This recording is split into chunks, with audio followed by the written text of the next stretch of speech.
राम राम शेतकरी मित्रांनो पाहूया काल भारतामधून बांगलादेशमध्ये किती कांदा गाड्यांची एक्सपोर्ट झाली, तसेच त्या एक्सपोर्ट कांद्याला काल बॉर्डरवर काय बाजारभाव निघाले, बाजारभाव नेमके काल किती रुपयापर्यंत होते याची सविस्तर माहिती अगदी थोडक्यात आपण या व्हिडिओमध्ये जाणून घेणार आहोत। त्यासाठी मित्रांनो आपल्याला व्हिडिओ संपूर्ण पाहायचा आहे।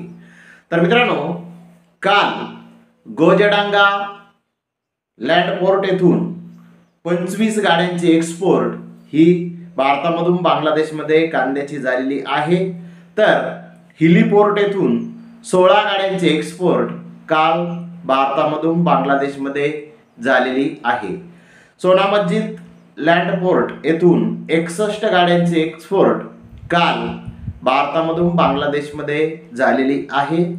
मित्रांनो या तिन्ही ठिकाणाहून मिळून टोटल 103 गाड्यांची एक्सपोर्ट काल भारतामधून बांगलादेशमध्ये झालेली आहे।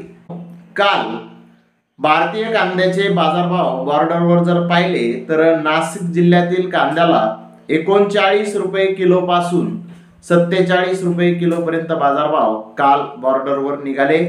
तर मध्य प्रदेश येथील कांदे 28 रुपयापासून 39 रुपये किलो पर्यंत बाजारभाव काल बॉर्डरवर निघालेले आहेत। तर धन्यवाद मित्रांनो, आपण माझा व्हिडिओ शेवटपर्यंत पाहिल्याबद्दल। व्हिडिओ आवडल्यास लाईक करा, शेअर करा।